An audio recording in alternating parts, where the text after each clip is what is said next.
பலாப்பழ கிராமத்துல பசுமையான அழகு, மரத்துல மறைஞ்சிருக்கு தங்கத்தை போல ஞானம். அத சாதாரண பழமா நினைச்சாங்க எல்லாரும். அதுவே முன்னேற்றத்தின் புதிய எதிர்காலமா மாறிடுச்சு. எண்ணங்கள் மாறிச்சு. கடின உழைப்பு அற்புதங்களை செஞ்சது. பலாப்பழம் கத்து கொடுத்தது, தன்னுடைய கிராமத்தை காப்பாத்திடுச்சு. கட்டல்கஞ்ச் கிராமம் ஒரு அழகான மலையில அமைஞ்சிருக்கிற கிராமம். நாலாபுறமும் பசுமை நிறைஞ்சிருந்தது. ஓடுற நதி, சில்லுன்ற குளங்கள், சில்லுன்ற காற்று, அப்புறம் ரொம்ப தூரம் வரைக்கும் பரவி இருக்கிற பலாப்பழ தோப்பு இந்த கிராமத்தோட அடையாளம். கட்டல்கஞ்ச் கிராமம் இயற்கையோட மடியில அமைஞ்சிருக்கிற ரொம்பவே அழகான ஒரு கிராமம். இதே கிராமத்துல அர்ஜுன் பேர் கொண்ட ஒரு விவசாயி தன்னுடைய மனைவி கௌரி கூட வாழ்ந்து வந்தாரு. அர்ஜுன் தன்னுடைய மனைவி கௌரி கூட வயல்ல வேலை பார்த்துக்கிட்டு இருந்தாரு. கிராமத்தோட புத்திசாலி அப்புறம் பணக்கார ஒரு ஆளு சுக்குதேவ் அந்த இடத்துக்கு வந்தாரு. அர்ஜுன், நீயும் உன்னோட மனைவியும் வயல்ல கஷ்டப்பட்டு உழைச்சி வேலை செய்யறத பார்க்கும்போது நீ தப்பா நினைக்காத. எனக்கு ஒன்றும் சந்தோஷமாலாம் இல்லப்பா, எனக்கு ரொம்ப கஷ்டமா இருக்கு. அர்ஜுன் சுக்குதேவ பார்த்தாரு. இதில் புதுசாக என்ன விஷயம் இருக்குது சுக்தேவ் சித்தப்பா? எல்லா விவசாயிகளை பார்த்தாலும் உங்களுக்கு கஷ்டமாக தான் இருக்கும். உங்களுக்கு ஏன் சந்தோஷம் கிடைக்க மாட்டேங்குதுன்னு இது வரைக்கும் எனக்கு புரிய மாட்டேங்குது. சுக்குதேவ் சிரிச்சாரு. இங்க பாரு அர்ஜுன், நான் ஒரு வியாபாரி. நான் எல்லாரையும் வியாபாரின்ற பார்வையில் மட்டும்தான் பார்ப்பேன். பலாப்பழ கிராமம் பலாப்பழ விவசாயத்துக்கு ஃபேமஸ் ஆனது. நீங்கள் எல்லாரும் எவ்வளோ கஷ்டப்பட்டு மண்ணில் விழாமல் பலாப்பழத்தை பறிச்சுக்கிட்டு இருக்கீங்க. ஆனால் அது எவ்வளோ விலைக்கு விற்குதுன்னு தெரியும்ல? எனக்கு தெரிஞ்ச வரைக்கும் நீங்கள் எல்லாரும் 2 வேளை சாப்பாடு மட்டும்தான் சாப்பிட்றீங்க. மனுஷங்க எல்லாரும் 2 வேளை சாப்பாட்டுக்கு தானே இவ்வளோ உழைச்சிக்கிட்டு இருக்காங்க. நம்ம வயிற்று பசியை போக்கிக்கிறதுக்கு 2 ரொட்டியே போதுமானது தான். நாங்கள் எல்லாரும் சந்தோஷமாக தான் இருக்கோம். சுக்குதேவ் அர்ஜுனை ஒத்து பார்த்தாரு. இங்கே பாரு அர்ஜுன், இந்த கிராமத்திலேயே ரொம்பவே புத்திசாலியான ஒருத்தன் நீ மட்டும்தான். அதனால நான் உனக்கு ஒரு விஷயத்த புரிய வைக்கணும்னு நினைக்கிறேன். நம்மளோட இந்த பலாப்பழ கிராமம் மலைகளுக்கு நடுவில் இருக்கு. இங்கே நிறைய டூரிஸ்ட்டுங்கெல்லாம் வராங்க. ஆனால் அவங்களுக்கு என்ன கிடைக்குது? வெறும் பலாப்பழம். அவங்க பலாப்பழத்தை ஃபோட்டோ எடுத்துக்கிட்டு இங்கேருந்து கிளம்பிடுறாங்க. யோசி, ஒருவேளை இந்த இடத்துல பலாப்பழ விவசாயம் இல்லாமல் 5 ஸ்டார் ஹோட்டல் இருந்துச்சுன்னா அப்போ நம்மளோட கிராமத்தோட பேர் எவ்வளோ முன்னேறும்னு நினச்சி பாரு.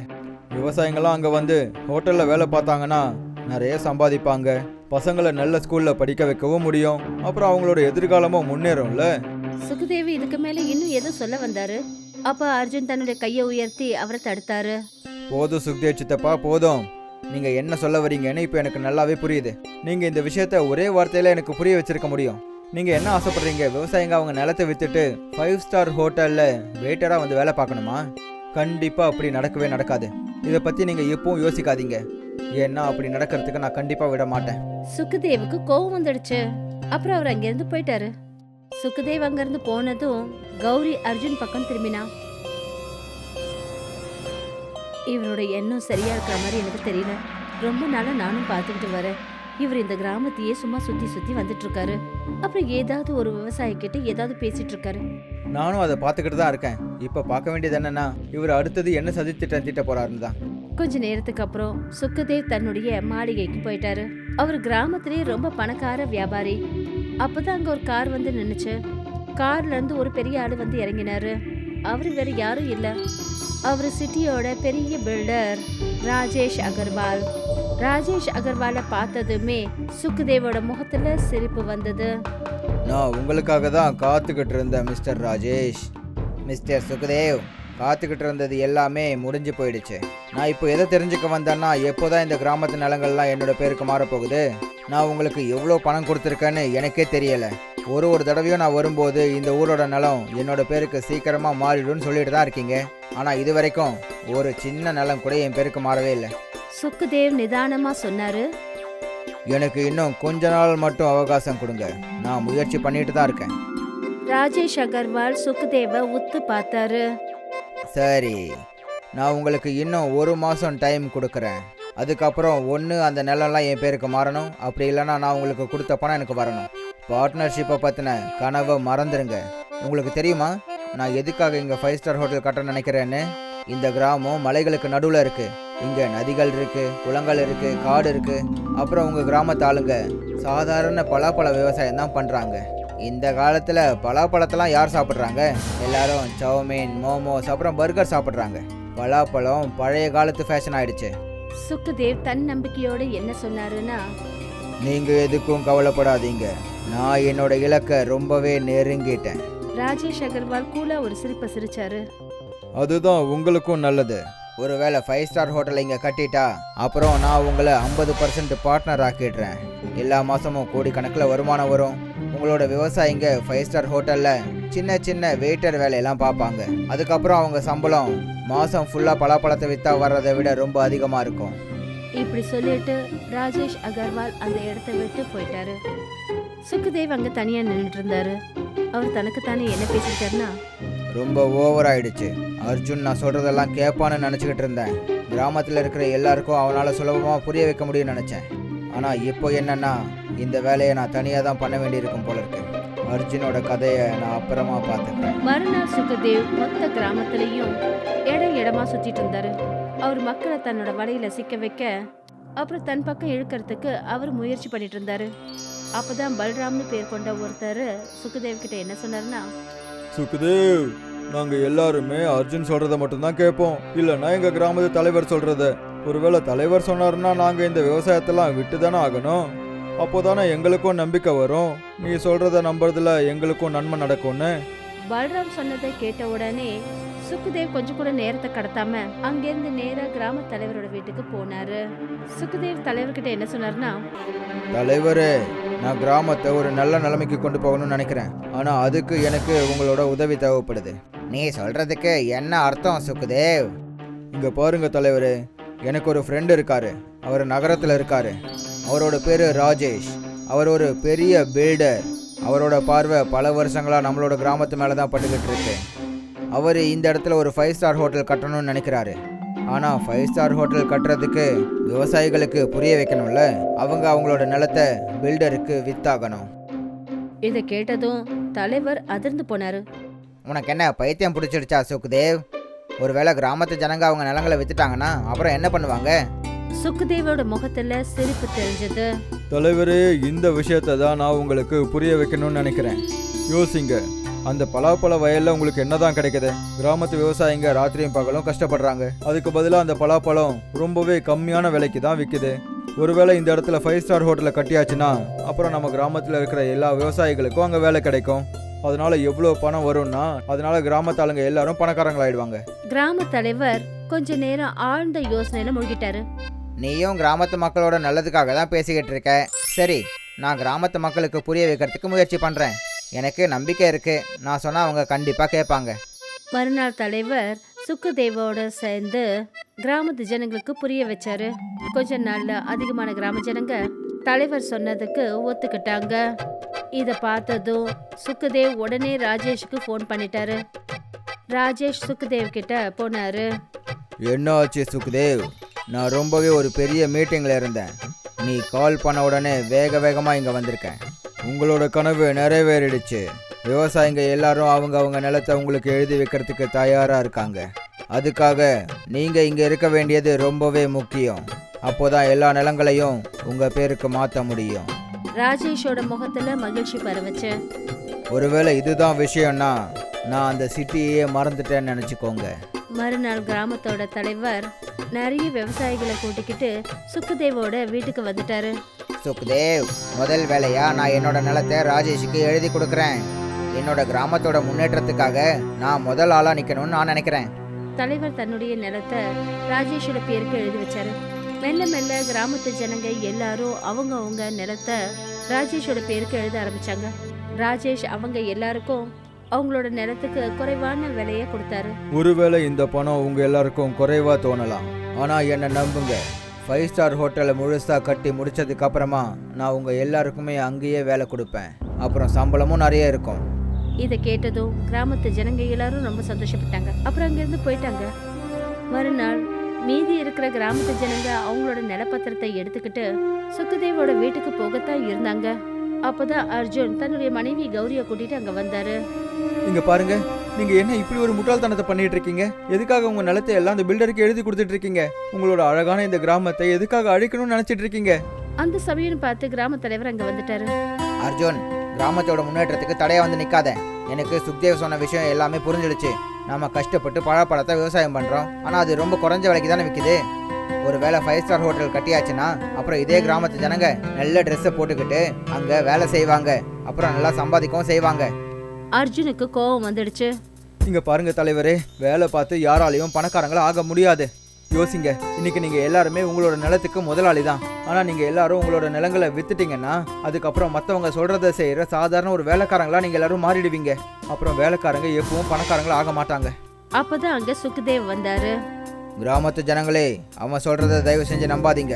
அவன் உங்களை குழப்பிக்கிட்டு இருக்கான். உங்களோட முன்னேற்றத்தை தடுத்து நிறுத்தணும்னு நினைக்கிறான். கிராமத்து ஜனங்க சுக்குதேவ் சொன்னதை நம்பினாங்க. அப்புறம் அவங்கவுங்க நிலத்தை ராஜேஷோட பேர்ல எழுதி வச்சாங்க. அர்ஜுன் அவங்களுக்கு எவ்வளவோ புரிய வைக்கிறதுக்கு முயற்சி பண்ணாரு. ஆனா அவர் சொல்றதை யாருமே கேட்கல. அந்த மொத்த கிராமத்திலையும் அர்ஜுனோட நிலம் மட்டும்தான் நல்லபடியா காப்பாற்றப்பட்டு இருந்தது. சுக்குதேவும் கிராம தலைவரும் மீத இருக்கிற கிராம ஜனங்களை கூட்டிக்கிட்டு சுக்குதேவோட வீட்டுக்கு போனாரு. மற்ற கிராமத்து ஜனங்களும் அவங்கவுங்க நிலத்தை ராஜேஷோட பேர்ல மாத்திட்டு அவங்க வீட்டுக்கு திரும்பி போயிட்டாங்க. சில நாட்கள் இப்படியே கடந்து போச்சு. ஒரு நாள் ராஜேஷ் ரொம்ப சீரியஸா சுக்குதேவ் கிட்ட என்ன சொல்லிட்டு இருந்தாருன்னா, இப்போ ஒருத்தரோட நிலம் மட்டும்தான் இருக்கு, அதுதான் அந்த அர்ஜுன். எப்படியாவது அவனோட நிலத்தையும் நம்மளோட பேருக்கு எழுதியே ஆகணும். இதை கேட்டதும் தலைவர் அதிர்ந்து போனாரு. அட விடுங்க, அவன் அவனோட நிலத்தை விற்கலன்னா அதனால இப்போ என்ன வந்துச்சு? ராஜேஷ் ரொம்ப கோபத்தோட சுக்குதேவை நோக்கி பார்த்தாரு. நீ 1ஆம் நம்பர் முட்டாள் சுக்குதேவ். அர்ஜுனோட நிலம்தான் ரொம்பவே முக்கியமான விஷயம். அவனோட வயலுக்கு முன்னாடி நதி ஓடிக்கிட்டு இருக்கு. அது இல்லாம 5 ஸ்டார் ஹோட்டலை கட்டவே முடியாது. அந்த அர்ஜுனோட நிலங்கள் எல்லாம் நமக்கு சொந்தமாகிற வரைக்கும் இந்த வேலை முழுசா முடியவே முடியாது. சுக்குதேவ் ஆழ்ந்த யோசனையில மூழ்கிட்டாரு. அப்படின்னா அந்த அர்ஜுன் கிட்ட கண்டிப்பா பேசியே ஆகணும். அப்புறம் தலைவர் நேத்து வந்து பேசினாரு. அவர் என்கிட்ட வந்து 5 ஸ்டார் ஹோட்டல் வேலை எப்போதான் ஆரம்பிக்க போகுதுன்னு கேட்டாரு. கிராமத்துல இருக்கிற சில பேரும் என்கிட்ட வந்து கேட்க ஆரம்பிச்சிட்டாங்க. எல்லாரும் துடிச்சுக்கிட்டு இருக்காங்க, எப்போ நீங்க வேலையை ஆரம்பிக்க போறீங்க, எப்போ அவங்களுக்கு வேலை கிடைக்க போகுதுன்னு கேட்குறாங்க. ராஜேஷோட முகம் கடினமா மாறுச்சு. நீ என்ன நினைச்சுக்கிட்டு இருக்க? நான் இந்த சாதாரண விவசாயிங்களுக்கு என்னோட 5 ஸ்டார் ஹோட்டல்ல வேலை கொடுப்பேன்னு நினைக்கிறியா? இதை கேட்டதும் சுக்குதேவ் அதிர்ந்து போனாரு. ஆனா நீங்க தானே சொன்னீங்க, சொல்றதும் செய்யறதும் வேற வேற விஷயம். மக்களுக்கு கனவுகளை காட்டுறது பிசினஸ்ல ஒரு பாகம்தான். கிராமத்துல இருக்கிற யாரையும் நான் என்னோட ஹோட்டல் பக்கத்துல கூட நெருங்கி வரவே விட மாட்டேன். அதுல உனக்கு எந்த பிரச்சனையும் இல்லைல்ல? சுக்குதேவ் கொஞ்சமும் யோசிக்காம சொன்னாரு. எனக்கு பார்ட்னர்ஷிப் மட்டும்தான் முக்கியம். கிராமத்து ஜனங்க எப்படியோ போகட்டும். சுக்குதேவும் ராஜேஷுக்கும் இது தெரியாது. அதாவது கிராம தலைவர் ஏதோ ஒரு வேலை விஷயமா அங்க வந்தவர் அவங்க பேசிட்டு இருந்தது எல்லாத்தையுமே கேட்டுட்டாரு. தலைவர் இதெல்லாம் கேட்டதும் அவருக்கு பயங்கர அதிர்ச்சி ஆயிடுச்சு. அட கடவுளே, நான் என்ன பண்ணிட்டேன்? நானே என்னோட கிராமத்துக்கு இப்படி ஒரு அழிவை ஏற்படுத்திட்டேனே. தலைவர் உடனே அர்ஜுனோட வீட்டுக்கு போனாரு. நீ சொன்னது சரிதான் அர்ஜுன், நான் ரொம்ப பெரிய துரோகத்தை பண்ணிட்டேன். சுக்குதேவும் அந்த பில்டரும் சேர்ந்து நம்ம எல்லாரையுமே முட்டாளாக்கிட்டாங்க. இப்படி சொல்லிட்டு தலைவர் நடந்த விஷயங்கள் அத்தனையும் அர்ஜுன் கிட்ட சொன்னாரு. அந்த சமயம் பார்த்து சுக்குதேவும் ராஜேஷும் அங்க வந்துட்டாங்க. சுக்குதேவ் கொஞ்சம் கூட வெக்கமே இல்லாம சிரிச்சாரு. நல்ல வேலை, உனக்கே உண்மை எல்லாமே தெரிஞ்சிடுச்சு. இனிமே நீயே போய் கிராமத்துல இருக்கிற எல்லாருக்கும் அவங்களுக்கு வேலை கிடைக்காதுன்றத சொல்லிடு. ராஜேஷ் அர்ஜுனை நோக்கி பார்த்தாரு. இங்க பாரு அர்ஜுன், நீ தான் இந்த கிராமத்திலேயே ரொம்பவே புத்திசாலி. நான் உன்னோட நிலத்தை வாங்கணும்னு நினைக்கிறேன். அதுக்கு நான் உனக்கு ரொம்பவே அதிகமான விலை கொடுக்குறேன். அதுக்கு வாய்ப்பே இல்லை. நான் என்னோட நிலத்தை எப்பவும் விற்க மாட்டேன். உங்களால என்ன முடியுதோ பண்ணிக்கோங்க. இப்படி கேட்டதும் ராஜேஷ்க்கு ரொம்ப கோவமாயிடுச்சு. ஒருவேளை நீ உன்னோட நிலத்தை என் பேர்ல எழுதி வைக்கலன்னா அதுக்கப்புறம் உன்னோட கிராமத்து ஜனங்க எல்லாருமே ஜெயிலில் போய் கம்பி என்றதை நீ பார்க்க வேண்டியிருக்கும். அர்ஜுன் அதிர்ச்சியானாரு. நீங்க என்ன சொல்ல வரீங்க? ராஜேஷ் ரொம்ப கூலா என்ன சொன்னாருன்னா, நான் கிராமத்தில் இருக்கிற எல்லாரையும் எதிர்த்து பொய்யான கேஸை ஃபைல் பண்ணுவேன். கோர்ட்ல சாட்சியை காட்டுவேன். கிராமத்து ஆளுங்க எனக்கு துரோகம் பண்ணிட்டாங்கன்னு சொல்லுவேன். குறைஞ்ச விலைக்கு நிலத்தை வித்துட்டு உன்னோட நிலத்தை நீ விற்க முடியாத அளவுக்கு கட்டாயப்படுத்துறாங்கன்னு சொல்லுவேன். உன்னோட நிலம் இல்லாம என்னோட 5 ஸ்டார் ஹோட்டலை நான் கட்ட முடியாது. ஒழுங்கா நீ உன் நிலத்தை எனக்கு வித்துரு, இல்லைன்னா உன்னோட மொத்த கிராமமும் என்னை ஏமாத்தினதுக்கு ஜெயிலுக்கு போக வேண்டியிருக்கும். அர்ஜுன் ஆழ்ந்த யோசனையில மூழ்கிட்டாரு. நீ என்னோட அப்பாவியான கிராமத்து மக்களை முட்டாளா மாத்தி இருக்க. அவங்களால உன்னோட சதியை புரிஞ்சிக்க முடியல. ஆனா நீ அவங்களுக்கு கொடுத்த மொத்த பணத்தையும் நான் இப்பவே உனக்கு திரும்பவும் கொடுத்துடுறேன். நீ அந்த மொத்த நிலங்களோட பத்திரத்தையும் திரும்ப கொடுத்து தான் ஆகணும். ராஜேஷ் பயங்கரமா சிரிக்க ஆரம்பிச்சாரு. நீ என்ன உன்னை பெரிய பிஸ்னஸ் மேனு நினச்சிக்கிட்டு இருக்கியா? சரி, நான் உனக்கு 2 மாதம் டைம் கொடுக்குறேன். இந்த கிராமத்து ஜனங்களோட வயலை திரும்ப வாங்குற அளவுக்கு இந்த பலாப்பழத்தை விற்று பணம் சம்பாதிச்சு காட்டு. இல்லைன்னா ஜெயில் போகிறதுக்கு நீயும் ரெடி ஆயிடு. இப்படி சொல்லிட்டு ராஜேஷும் சுகதேவும் அங்கிருந்து போயிட்டாங்க. தலைவர் ரொம்ப பயந்தபடி அர்ஜுனை நோக்கி பார்த்தாரு. இப்போ என்ன நடக்க போகுது அர்ஜுன்? அர்ஜுன் அமைதியான சுரத்துல சொன்னாரு. நீங்க பயப்படாதீங்க, கண்டிப்பா ஏதாவது ஒரு வழி கிடைச்சே தீரும். தலைவர் அங்கிருந்து போயிட்டாரு. நீங்க உங்க நிலத்தை விக்கிறத தவிர வேற எந்த வழியும் கிடையாது. இந்த கிராமத்து ஜனங்க நீங்க சொன்னதை கேட்கவே இல்ல. அவங்களுக்காக நீங்க ஏன் உங்களுக்கு ஆபத்தை உண்டாக்கிக்கிறீங்க? அந்த பில்டர் ரொம்ப ஆபத்தானவன். அப்படி உயிர் மிஞ்சி இருந்தா நம்மளால இன்னும் நிலத்தை வாங்க முடியுங்க. இல்ல, கிராமத்து ஜனங்க வேணா என்னோட பேச்சை கேட்காம இருக்கலாம், ஆனா அதுக்காக அவங்களோட இந்த மோசமான சூழ்நிலையில என்னால அவங்கள விட்டுட்டு வர முடியாது. யோசி கௌரி, இந்த கிராமமே நம்மளை விட்டு போயிடுச்சுன்னா அப்புறம் அவங்க எல்லாரும் எங்க இருப்பாங்க? இப்படி சொல்லிட்டு அர்ஜுன் அங்கிருந்து போயிட்டாரு. அர்ஜுன் ரொம்ப கவலையில முழுகிட்டாரு. அவருடைய கிராமம், அவருடைய குடும்பம், அவருடைய மரியாதை, இது எல்லாமே அந்த கிராமத்தோட சேர்ந்திருந்தது. ரொம்ப வேதனையோட அர்ஜுன் காட்டை நோக்கி போய்கிட்டு இருந்தாரு. அப்பதான் அவர் அந்த காட்டுக்கு நடுவுல இருக்கிற ஒரு பங்களாவை பார்த்தாரு. அந்த பங்களாவுக்கு வெளியில ஒரு வயசான மனிதர் உட்கார்ந்துருந்தாரு. அர்ஜுன் அதிர்ந்து போனாரு. இந்த பங்களாவை நான் முதல் தடவையா பாக்குறேனே. அது சரி, இந்த வயசானவர் யாரு? அர்ஜுன் அந்த வயசான மனிதர்கிட்ட போனாரு. காட்டோட இந்த பக்கத்துக்கு யாரும் வர்றது கிடையாதுப்பா கண்ணா. ஆனா நீங்க யாரு? என்னோட பேரு கைலாஷ். நான் அந்த பலாப்பழ கிராமத்துல தான் வாழ்றவன். இதை கேட்டதும் அர்ஜுன் அதிர்ந்து போனாரு. இது எப்படி சாத்தியமாகும்? நானும் அதே கிராமத்துல தானே வாழ்ந்துகிட்டு இருக்கேன், ஆனா நான் உங்களை எப்பவும் கிராமத்துல பார்த்ததில்லையே. கைலாஷ் சிரிச்சாரு. நான் அந்த கிராமத்துல தான் இருந்தேன், அப்புறம் நகரத்துக்கு போயிட்டேன். நிறைய பணம் சம்பாதிச்சேன். அப்புறம் என்னோட குடும்பத்தோட லண்டன்ல போய் செட்டில் ஆயிட்டேன். ஆனா வயசான கிராமத்து ஞாபகங்கள் என்னை திரும்பவும் வர வச்சுது. நான் கிராமத்துக்கு வந்தப்போ என்னோட பழைய ஃப்ரெண்டு, என்னோட நண்பன் என்னை விட்டுட்டு போயிட்டான். அதனால தான் நான் இங்க காட்டுக்குள்ளேயே இருக்கணும்னு முடிவு பண்ணேன். அப்புறம் இந்த பங்களாவை கட்டினேன். எனக்கு இங்க தான்ப்பா நிம்மதியா இருக்கு. ஆனா நீ சொல்லுப்பா, எதுக்காக உன்னோட முகத்துல இவ்வளோ கவலை இருக்கு? அர்ஜுன் ரொம்ப சோகத்தோட கைலாஷ் கிட்ட நடந்த விஷயங்கள் எல்லாத்தையும் சொன்னாரு. கைலாஷ் மறுபடியும் சிரிச்சாரு. உன்னோட கிராமத்தோட பழாப்பழம் ஒன்றும் மோசமாகல அர்ஜுன், ஆனா யோசனை தான் ரொம்ப பழசா இருக்கு. நீ என் கூட உள்ளவா? அர்ஜுன் கைலாஷோட உள்ள போனாரு. கைலாஷ் லேப்டாப்பை ஓபன் பண்ணாரு. அர்ஜுனுக்கு நவீன மார்க்கெட், சோஷியல் மீடியா, அப்புறம் டூரிசமோட உலகம் தெரிஞ்சது. உங்களோட பெரிய முட்டாள்தனம் என்னன்னு தெரியுமா? நீங்க இன்னைக்கும் பழாப்பழத்தை பழைய விதமாவே விற்கிறீங்க. அதாவது பல வருஷங்களுக்கு முன்னாடி வித்த மாதிரி. இந்த காலத்துல பழைய பொருட்களுக்கு குறைஞ்ச விலை தான் கிடைக்குது. அவங்களுக்கு சவுமீன், மோமோஸ், பர்கர், பீஸா மாதிரியான பொருட்கள் தான் கிடைக்குது. கைலாஷ் கொஞ்ச நேரம் நிறுத்தினாரு. ஒருவேளை நீங்க உங்க பலாப்பழத்தை நவீனமா மாத்தினீங்கன்னா அப்போ நீயே உன்னோட கண்ணால உங்க கிராமத்துல நடக்க போற அதிசயங்களை பார்க்க முடியும். என்ன சொல்றீங்க? பலாப்பழ பிரியாணி செய்யலாம்ல? பலாப்பழ பிரியாணியா? பலாப்பழ பிரியாணியா? நான் இதை முதல் தடவையா கேள்விப்படுறேனே. கைலாஷ் சிரிச்சாரு.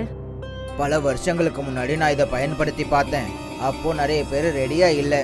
நீ வா, நான் உனக்கு பலாப்பழ பிரியாணி செய்யறத சொல்லி கொடுக்குறேன். கைலாஷ் அர்ஜுனை சமையல் அறைக்கு கூட்டிட்டு போனாரு.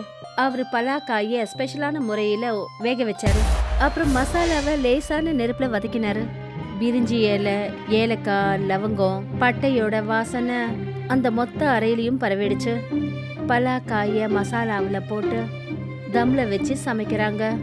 மேலே கேசரி ரைஸ், அப்புறம் சுத்தமான நெய். கொஞ்ச நேரத்தில் அந்த சமையல் அறை முழுக்க வாசனை பரவச்சு. இப்போ இதை சாப்பிட்டு பாரு. அர்ஜுன் அந்த பலாக்காய் பிரியாணியை சாப்பிட்டதும் அவரோட கண்கள்ல ஒரு ஒளி தெரிஞ்சது. இதோட ருசி ரொம்பவே அற்புதமா இருக்கு. அப்புறம் அர்ஜுன் மறுபடியும் சோகமாயிட்டாரு. ஆனா எங்களோட கிராமத்தோட பிரச்சனை ரொம்பவே பெருசு. அதுக்கான தீர்வு இந்த பிரியாணியால மட்டும் கிடைக்காதுல்ல? கைலாஷ் சிரிச்சாரு. இந்த பிரியாணி தான்ப்பா உன்னோட பிரச்சனைகளுக்கெல்லாம் தீர்வு. சுக்குதேவும் அந்த பில்டரும் கிராமத்து மக்களோட மனசுல ஒரு விஷயத்தை விதைச்சிட்டாங்க. பலாப்பழத்தால சம்பாதிக்க முடியாதுன்னு நினைச்சிட்டாங்க. ஒருவேளை இந்த பலாப்பழ பிரியாணியை செஞ்சு டூரிஸ்டுங்களை இங்க வர வச்சிங்கன்னா எல்லாரும் இதை வந்து சாப்பிடுவாங்க. அதனால பலாப்பழ கிராமத்தோட பேரும் ஃபேமஸ் ஆகும். அந்த பேருக்கு பக்கத்திலேயே பிரியாணியும் இணைஞ்சிடும். கைலாஷ் மேற்கொண்டு என்ன சொன்னார்னா, இப்போ இருக்கிற காலம் சோஷியல் மீடியா ஓடுது. ஃபேஸ்புக், இன்ஸ்டாகிராம், இது மூலமா தான் மக்கள் ஃபேமஸ் ஆகுறாங்க. இந்த வேலையில நானும் உனக்கு உதவியா இருக்கேன். அர்ஜுனும் கைலாஷும் சேர்ந்து பலாக்காய் பிரியாணியை செய்ய ஆரம்பிச்சாங்க. கைலாஷ் தன்னுடைய பணத்துல டூரிஸ்ட் ரூட்ல ஒரு சின்னதா ஆனா அழகான டாபா மாதிரி ஒரு ஹோட்டல்ல பண்ணாரு. அது பார்க்கறதுக்கு சுத்தமாவும் அப்புறம் ஈர்க்கிற அளவுக்கு இருந்தது. சில டூரிஸ்டுங்க அங்க வந்து சேர்ந்தாங்க. பலாக்காய் பிரியாணின்னு சொன்னதும் மக்கள் சிரிக்க ஆரம்பிச்சாங்க. அப்புறம் சாப்பிட்டாங்க. அப்புறம் அதை சுவைக்க ஆரம்பிச்சிட்டாங்க. கைலாஷ் சோஷியல் மீடியாவில் பலாக்காய் பிரியாணி சாப்பிட்ற டூரிஸ்டுங்களோட போட்டோக்கள் வீடியோக்களை போட ஆரம்பிச்சாரு. மெல்ல மெல்ல பலாக்காய் பிரியாணி வைரல் ஆக ஆரம்பிச்சது. கொஞ்ச நாளைக்கு அப்புறம் அர்ஜுன் தன்னுடைய மனைவி கௌரியையும் இந்த வேலையில சேர்த்துக்கிட்டாரு. ஒரு மாசத்துக்கு அப்புறம் அர்ஜுன், கைலாஷ் அப்புறம் கௌரி பணத்தை எண்ணிக்கிட்டு இருந்தாங்க. என்னால இதை நம்பவே முடியலையே. வெறும் ஒரு மாசத்துல இந்த பலாப்பழ பிரியாணியால இவ்வளோ வருமானமா? கைலாஷ் சிரிச்சாரு. பில்டர் உனக்கு 2 மாசம் டைம் கொடுத்தாருல்ல, எனக்கு என்ன தோணுதுன்னா இன்னும் 1 மாசம் கழிச்சு நீ அவருக்கு கொடுக்க வேண்டிய மொத்த பணத்தையும் சம்பாதிச்சிடுவ. அர்ஜுனோட முகத்துல நம்பிக்கைக்கான புன்னகை ஏற்பட்டுச்சு. 2 மாசம் முழுமையடைஞ்சது. சுக்குதேவ் பயந்தபடி ராஜேஷை பார்க்கறதுக்கு வந்தாரு. நம்ம நினைச்சது எல்லாமே தப்பாயிடுச்சு. அர்ஜுனோட பலாப்பழ பிரியாணி எல்லா இடத்துலயும் ஃபேமஸ் ஆயிடுச்சு. சோஷியல் மீடியா மொத்தமும் அதை பத்தி தான் பேசுறாங்க. இப்போ கிராமத்து மக்களும் அவனுக்கு துணையா இருக்காங்க. ராஜேஷ் ரொம்ப கோவப்பட்டாரு. நீ எதுக்காக கவலைப்படுற? அவன் எந்த இடத்துல பிரியாணி விற்கிறானோ அந்த இடத்துலயே போய் அவனோட கதையை முடிச்சிட்டு வரலாம். ராஜேஷும் சுக்குதேவும் கோவத்துல அர்ஜுனோட பலாக்காய் பிரியாணி பாயிண்ட்டுக்கு வந்து சேர்ந்தாங்க. அவங்க காரை விட்டு இறங்கின உடனே ஒரு போலீஸ் ஜீப் வந்து அங்க நின்னுச்சு. ஜீப்ல இருந்து கைலாஷ் இறங்கினாரு. இவங்க 2 பேரையும் அரெஸ்ட் பண்ணுங்க. நான் கம்ப்ளைண்ட் கொடுத்துருக்கேன்ல, இவங்க பொய் சொல்லி ஏமாத்தி கிராமத்து மக்களோட நிலங்களை அவங்க பேருக்கு மாத்திக்கிட்டாங்க. ராஜேஷ் பயந்துட்டாரு. ராஜேஷ் பணம் நிறைஞ்ச பைய போலீஸ் எதிர்க்க நீட்டினாரு. இதுல எல்லா பணமும் இருக்கு. கிராமத்து மக்களோட நிலங்களை அவங்க கிட்டே திரும்ப கொடுத்துருங்க. போலீஸ் ராஜேஷ் அப்புறம் சுக்குதேவ அரெஸ்ட் பண்ணாங்க. கொஞ்ச நேரத்துல கிராமத்து ஜனங்க எல்லாரோட நிலப்பத்திரங்களும் அவங்க பேர்ல திருப்பி கொடுத்துட்டாங்க. அர்ஜுன் கிராமத்து ஜனங்களுக்கு புரிய வச்சாரு. நாம எல்லாருமே சேர்ந்து பலாப்பழ பிரியாணி ஹோட்டல் திறந்தா எப்படி இருக்கும்? கைலாஷ் அதை ஆரம்பிக்கிறதுக்கு தயாராயிட்டாரு. கிராமம் இப்ப யாருக்கும் அடிமை கிடையாது. அவங்களோட அடையாளத்துக்கு முதலாளியானாங்க. நிலத்தை வித்து இல்ல, மாத்தி யோசிச்சா மாற்றங்கள் நிச்சயம் உருவாகும். உங்களோட வேர்களை புரிஞ்சுக்கோங்க, அதுதான் எதிர்காலத்தை உருவாக்கும்.